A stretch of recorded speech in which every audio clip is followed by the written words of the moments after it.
So I've been doing controversial stuff all week. Why stop here? Why does AEW feel like they need to constantly take shots at NXT? They have won so many times.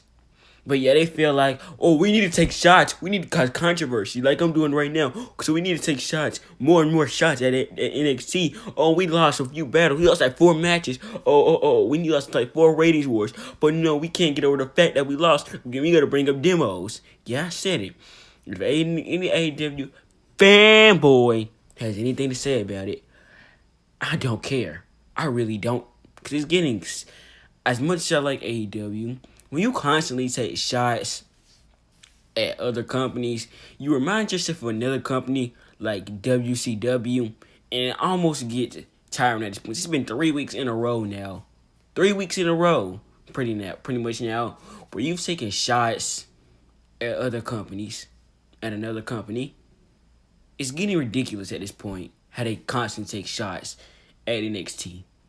NXT has lost more than once, and they've only taken one shot.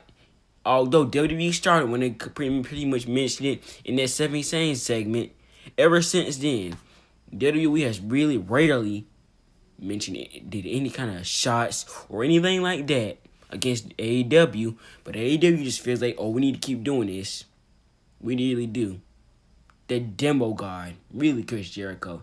That was probably one of the worst and the lowest promos from Chris Jericho I've ever seen. I'm going to go ahead and say it. But Fight for the Fallen was pretty good tonight. Was pretty good. That's all I'll say, pretty good.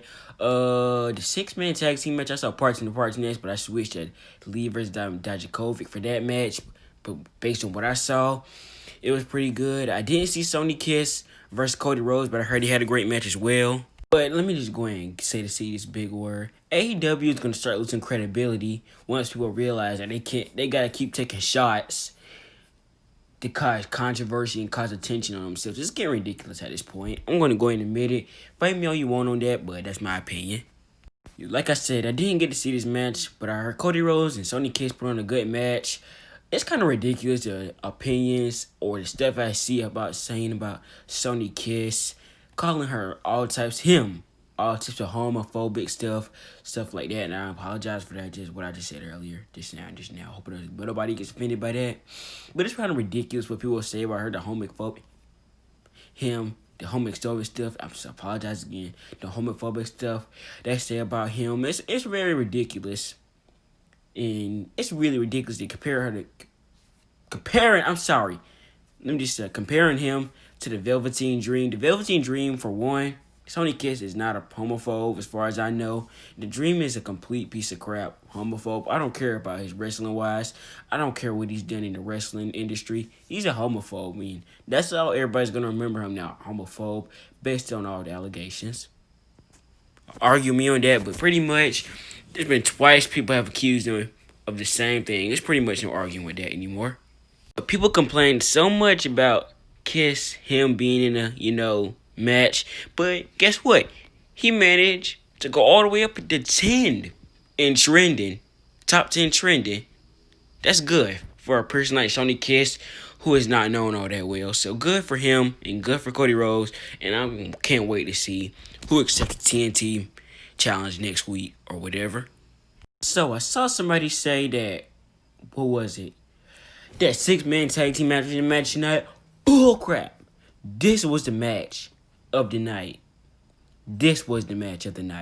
You had 2 of the best tag teams in the world, possibly. The Lucha Bros versus FTR, who right now, you might not consider them one of the best tag teams in the world, but sooner or later, they could be considered one of the best tag teams in the world. They've been stuck in WWE, so not a lot of people consider them the best tag team in the world.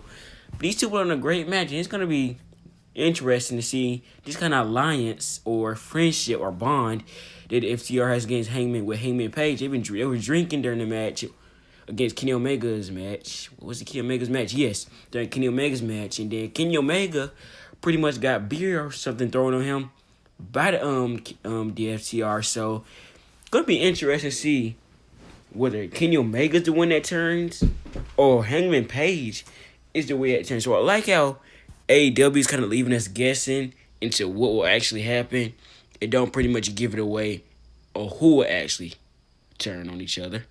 And to call this match a 5-star match is pretty overrated. I would give this match 3 or 4 stars. But wasn't a bad match.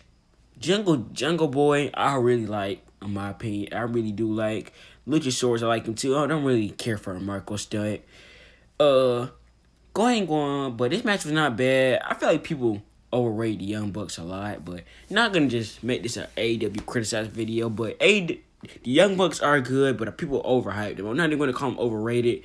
Overhyped is the word to use them. Kenny Omega, we like it or not, he's one of the best wrestlers in the world right now. Some consider him one of the greatest pro wrestlers of all time, or pro wrestler of all time. But that's up to you. That's up to you. But I don't know what exactly to say about that.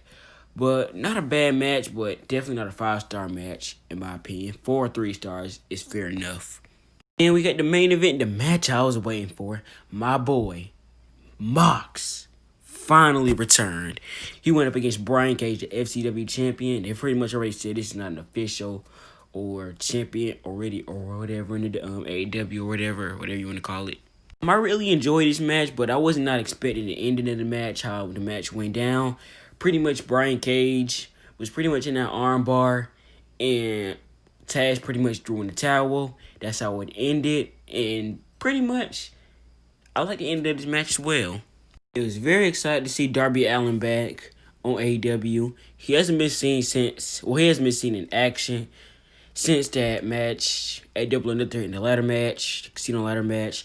Pretty much Brian Cage took him out of action, and he hasn't been in action ever since then. We saw him in a segment with Tony Hawk a few weeks ago, but that's pretty much the last time we've seen him ever since then.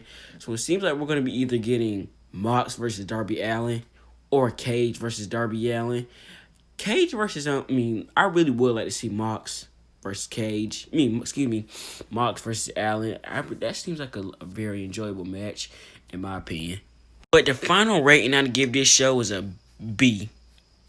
It was B minus. It was slightly better than NXT